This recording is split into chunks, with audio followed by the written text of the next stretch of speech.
नमस्कार। खबर उत्तराखंड में आप सभी का स्वागत है। मैं हूं आपके साथ यशस्वी शुक्ला। रुक करेंगे खबरों का, लेकिन उससे पहले एक नजर सुर्खियों पर। उत्तराखंड में प्रतियोगी परीक्षाओं की ऑनलाइन कोचिंग मिलेगी मुफ्त। मुख्यमंत्री युवा भविष्य निर्माण योजना होगी शुरू।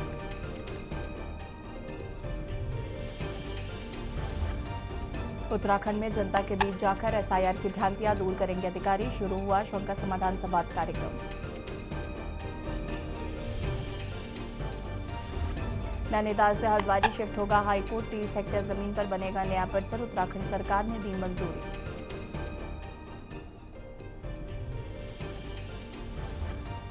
देहरादून में उत्तराखंड अल्पसंख्यक शिक्षा प्राधिकरण की कार्रवाई। बिना मान्यता चल रहे मदरसे पर मारा छापा।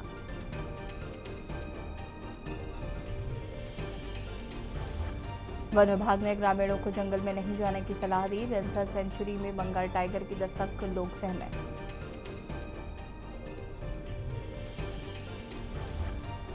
उत्तराखंड के 12 जिलों में बाढ़ का खतरा। आमजन से सतर्कता बरतने की अपील।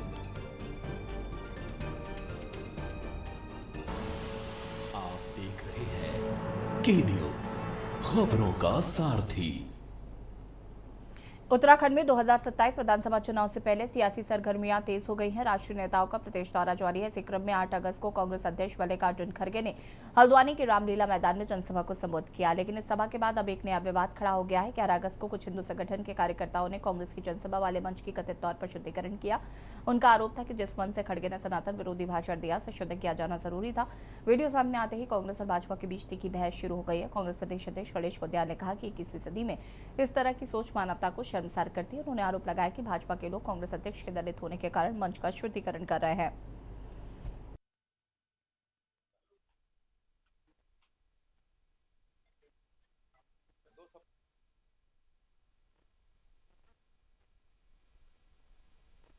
कांग्रेस ने राष्ट्र को हमेशा से भ्रमित करने का काम किया है।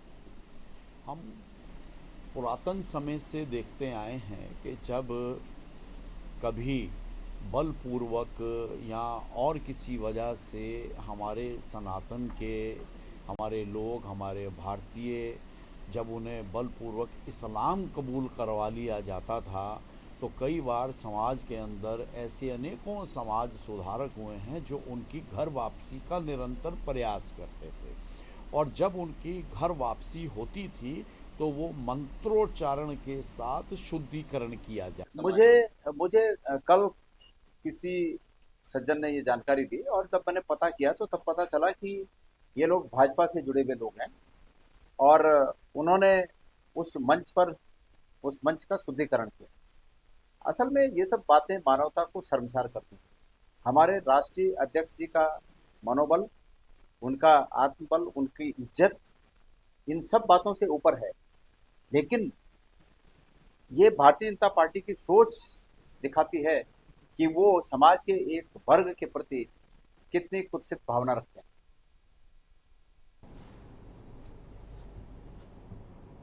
ग्यारसाड़ को स्थायी राजधानी बनाने की मांग एक बार फिर से उठने लगी है। स्थायी राजधानी के आरक्षित समिति के सदस्यों ने विधानसभा के बाहर सामूहिक मुंडन कराया। समिति ने 15 अगस्त को विधानसभा के बाहर से ग्यारसाड़ पदयात्रा का शंखनाद किए जाने की घोषणा की है। बीते 100 दिनों से अधिक समय तक एकता विहार स्थित धरना स्थल पर ग्यारसाड़ को स्थायी राजधानी घोषित किए जाने की मांग को लेकर समिति से जुड़े सदस्य आंदोलनरत रहे, किंतु अब समिति के सदस्यों ने अपनी इस एक सूत्रीय मांग को लेकर आर पार की जंग लड़ने का फैसला लिया है।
2027 विधानसभा चुनाव से पहले प्रदेश में सियासी हलचल तेज होते ही सभी दल अपनी तैयारियों में जुट गए हैं। इस कड़ी में सूत्रों के हवालों से ज्ञात हुआ कि कांग्रेस पार्टी दावेदारी कर रहे कार्यकर्ताओं का इंटरनल सर्वे कराने पर जोर देने जा रही है। भाजपा ने कांग्रेस के इस विषय को लेकर तंज कसा है। भाजपा विधायक मनोज चमेली के अनुसार सर्वे कराना तो बहाना है, बल्कि वास्तविकता यह है कि कांग्रेस के पास उम्मीदवारों की भारी कमी है। चमोली ने कहा कि भाजपा लगातार कई विधानसभाओं में जीत दर्ज कर रही है और पार्टी पूरी तैयारी में है, लेकिन कांग्रेस की हालत यह है कि उसे उम्मीदवार ही नहीं मिल रहे हैं। उन्होंने चुटकी लेते हुए कहा कि कांग्रेस जल्दी जल्दी बताएगी कि किसे मैदान में उतार रही है, ताकि भाजपा भी अपनी रणनीति तय कर सके।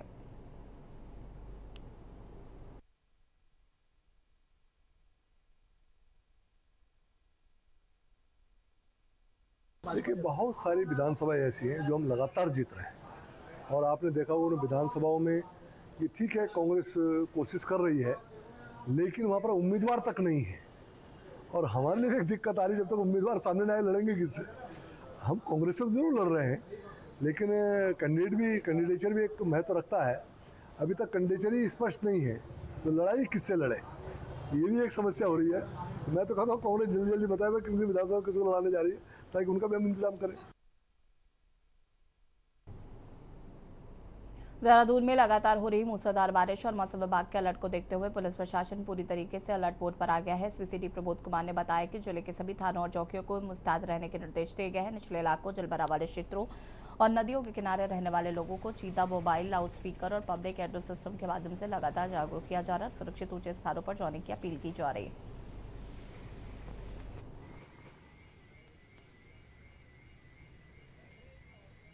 देखिए, लगातार क्योंकि मौसम विभाग के द्वारा लगातार जो है समय समय पर अलर्ट जारी किया जाता है, तो उसके दृष्टिगत सभी को, हमारे जो जितने थाने हैं, चौकियाँ, सभी को अलर्ट मोड पर डाल दिया जाता है।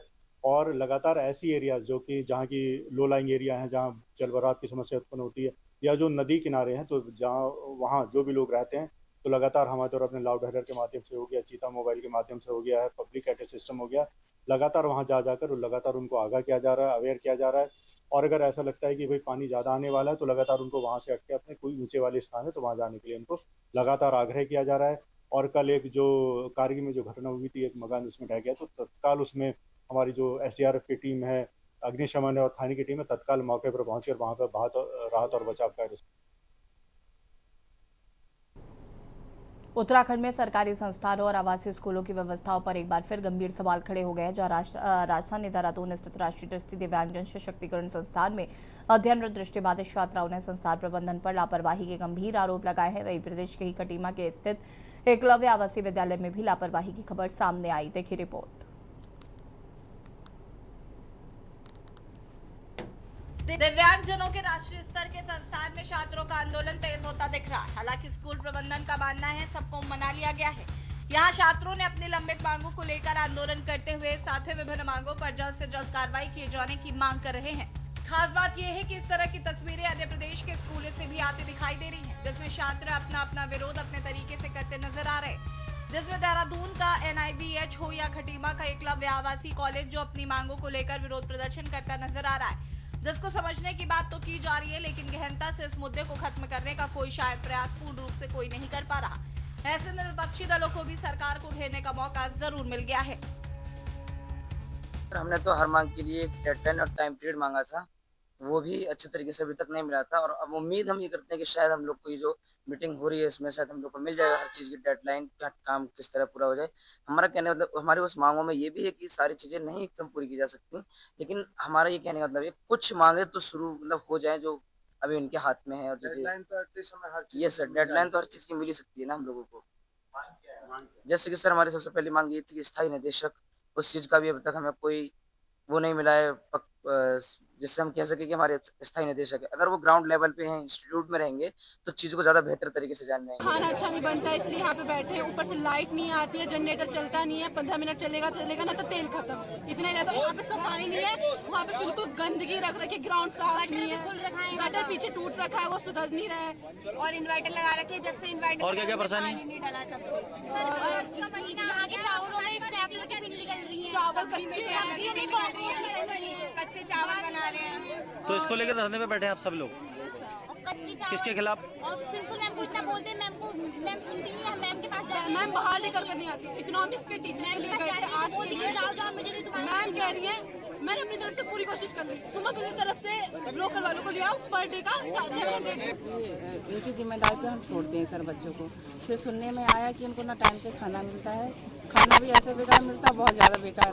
क्योंकि अब देखिए सर क्या कहते हैं, इनकी जिम्मेदारी है ना सर, क्योंकि जहाँ से हमने बच्चों को डाल दिया, फिर इनकी हेडेक है कि उसको कैसे करना है, पढ़ाना कैसे है, उसकी व्यवस्था कैसे करनी है, सब कुछ उसी को करना है। लेकिन सर अभी हम क्योंकि हर संडे को हम मिलने आते हैं बच्चों से, तो हम तो पूछेंगे ना सर कि बच्चा कैसा है, टाइम से खाना मिलता है या नहीं मिलता है। लेकिन सर अब वो बच्चे कहते हैं कि हमें ना टाइम से मिलता है और खाना भी ऐसा मिलता है, बिल्कुल बेकार है खाने। बड़ा दुखद है कि उत्तराखंड में कोई ऐसी जगह, कोई ऐसा इंस्टीट्यूट, कोई ऐसा डिपार्टमेंट नहीं है, या कोई शिक्षक से लेकर के, कर्मचारी से लेकर, अधिकारी से लेकर, जो अपनी मांग को लेकर के इस सरकार के विरुद्ध सड़कों पर नहीं है।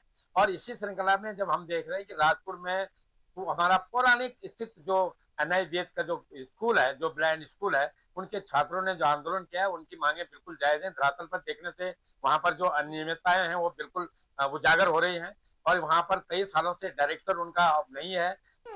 जिस तरीके से आज छात्र अपनी मांगों को लेकर, अपने अधिकारों को लेकर के सजग है, ये देख के बहुत अच्छा लग रहा है। और खटीमा में एकलव्य विद्यालय की भी मैनेजमेंट के खिलाफ जो छात्र बैठे, जिनको एक अच्छा जो है गुणवत्ता के साथ जो भोजन की मांग उन्होंने करी और अन्य सुविधाओं की बात करी, वहाँ के जो विधायक हमारे माननीय भुवन कापड़ी जी वहाँ तुरंत पहुंचते हैं और उन बच्चों से उन्होंने वार्ता की है और उन्हें ये विश्वास दिलाया है कि ये जो समस्या है इसका समाधान जल्द करने का कार्य जो है किया जाएगा। उन्होंने जो विद्यालय मैनेजमेंट है उससे भी बात की। और दूसरी तरफ आपने देखा कि किस तरीके से NIBH जो देहरादून में ही है, जो कांग्रेस केवल और केवल तुष्टीकरण की राजनीति करती है।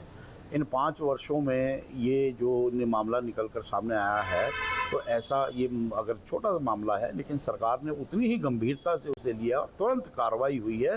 तो कांग्रेस के आरोप निराधार हैं। सरकार स्वास्थ्य और शिक्षा के ऊपर पूरी तरह से अपना फोकस कर रही है और उसकी अच्छाई के लिए, उसके वृद्धि के लिए और उसकी त्रुटियों को दूर करने की दृष्टि से लापरवाह अधिकारियों के खिलाफ तुरंत कार्रवाई भी अमल में लाई जा रही है।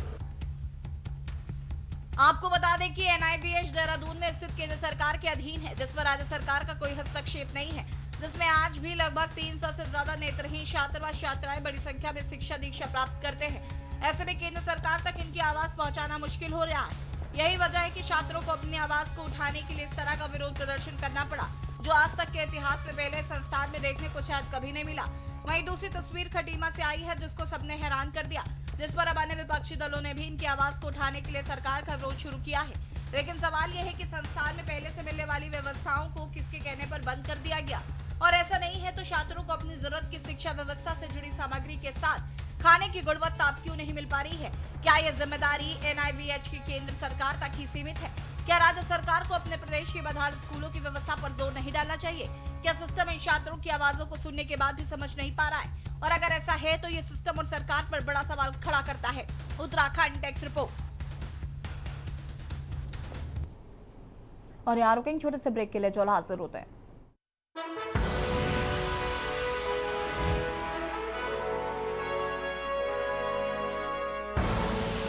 आप देख रहे हैं के न्यूज, खबरों का। ब्रेक के बाद एक बार फिर से आप सभी का स्वागत है। पौड़ी गढ़वाल के लवारी घाट में साधना व्यक्त सहकारिता समिति द्वारा नवनिर्मित कलेक्शन सेंटर एवं कार्यालय का लोकार्पण किया गया है। कार्यक्रम में मुख्य अतिथि पौड़ी विधायक राजकुमार पोरियर, विशिष्ट अतिथि ब्लॉक प्रमुख पौड़ी अस्पताल की मौजूद रही। विधायक ने कहा कि कलेक्शन सेंटर खुलने से आसपास के ग्रामीणों और महिलाओं को अपने खेतों में उत्पादित ऑर्गेनिक व पहाड़ी उत्पादों के लिए बाजार तलाशने की जरूरत नहीं है। किसान और महिलाएं अपना आंतरिक उत्पादन यहाँ आसानी से बेच सकेंगे। ब्लॉक प्रमुख अस्पताल ने कहा कि मांडवा, झंगोरा सहित अन्य पहाड़ी उत्पादों को बाजार तक पहुंचाकर महिलाएं अच्छी आमदनी कमा सकती हैं।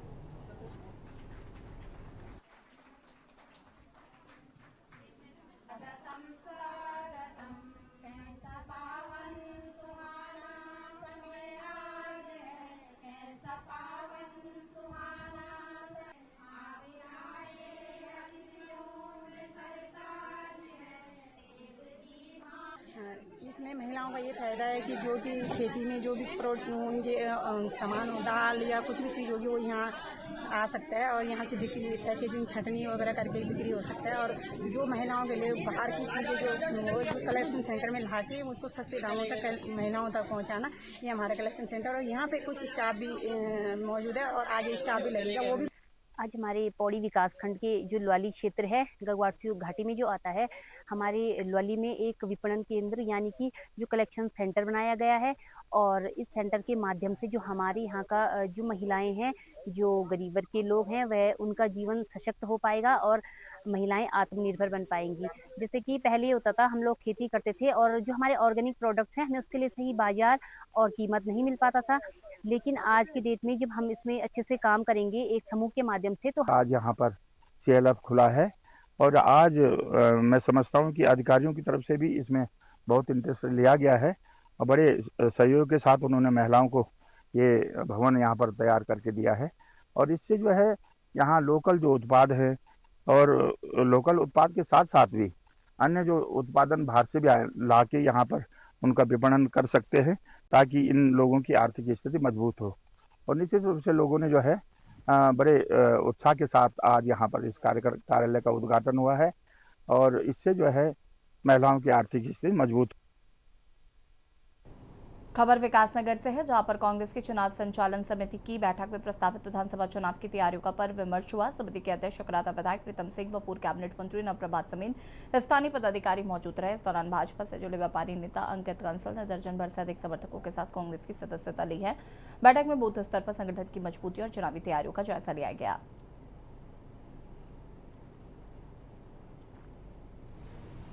पिछले 10 दिन के अंदर 3-4 कार्यक्रम ऐसे हो चुके हैं।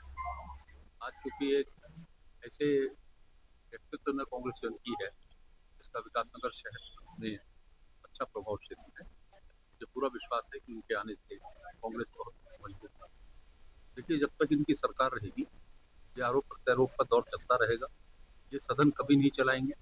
इनके प्रधानमंत्री और गृह मंत्री कभी भी सदन में नहीं आएंगे। खबर अल्मोड़ा से है, जहां नगर के बावनसीरी क्षेत्र में लगाए गए गेट को हटाने की चर्चा के बाद स्थानीय लोगों में नाराजगी है। पार्षद और क्षेत्रवासियों ने इस संबंध में मेयर से मिलकर गेट को यथावत बनाए रखने की मांग की है। इस दौरान लोगों ने ज्ञापन देकर अपनी आपत्ति दर्ज कराई है। मुलाकात के बाद तय किया गया कि गेट फिलहाल नहीं हटाया जाएगा।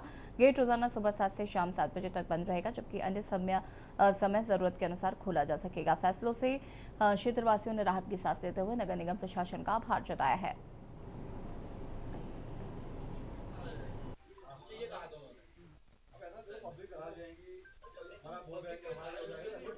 बिल्कुल नहीं, ये छोटे छोटे बच्चे हैं 3 साल के, कितनों को वो ठोकर मार जा रहे हैं। बिल्कुल बंद कर दो उसको, न बंद करो, रास्ता है जाएंगे।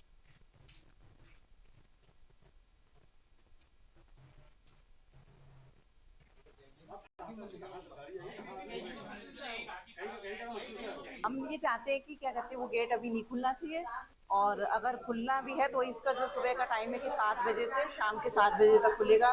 सुबह बंद होगा 7 बजे, शाम के 7 बजे खुलेगा, उतना ठीक है, क्योंकि वहाँ से बुजुर्गों के लिए, बच्चों के लिए, सबके लिए बहुत परेशानी है। देखिए, नंदा देवी वार्ड के अंतर्गत बावनसुरी मार्ग पर जो गेट काफ़ी समय से लोगों की और जनता की जो मांग के अनुसार हमने वहाँ पर लगवाया गया था, लेकिन कुछ लोगों द्वारा अपने निजी स्वार्थ को देखते हुए और अपने दोपहिया वाहनों के अपने स्वार्थ को देखते हुए उस गेट को खोलने की मांग की जा रही है। मैं उनसे निवेदन करना चाहूँगा, कृपया आप उस मार्ग को देखिए, उस मार्ग की चौड़ाई देखिए। क्या उस मार्ग में यदि दोपहिया वाहन चलते हैं तो वहाँ की स्थानीय जनता, जिन्हें रोज उस समस्या से जूझना पड़ता है, क्या वो उस रास्ते में चढ़ सकती है? उत्तराखंड उच्च न्यायालय में नैनीताल के गौलापाड़ निवासी रविशंकर जोशी द्वारा लोकायुक्त की नियुक्ति की मांग को लेकर दायर जनहित याचिका पर सुनवाई हुई है। आज उसकी सुनवाई के दौरान राज्य सरकार की तरफ से कोर्ट को अवगत कराया गया है कि लोकायुक्त की नियुक्ति के लिए निर्धारित नियम बनाए जाने से सर्च कमेटी को भेजा जाएगा, जो लोकायुक्त व सदस्यों का चयन करेगी। मामले की सुनवाई के बाद कोर्ट की खंडपीठ ने राज्य सरकार से 2 सप्ताह में प्रगति रिपोर्ट पेश करने को कहा है।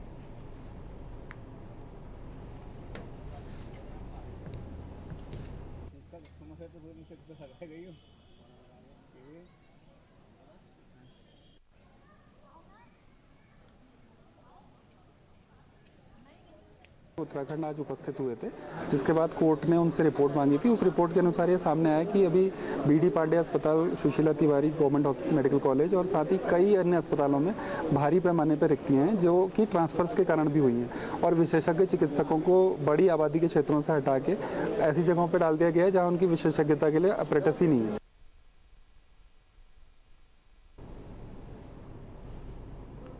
और खबर उत्तराखंड में फिलहाल इतना ही। देखते रहिए के न्यूज़ इंडिया। नमस्कार।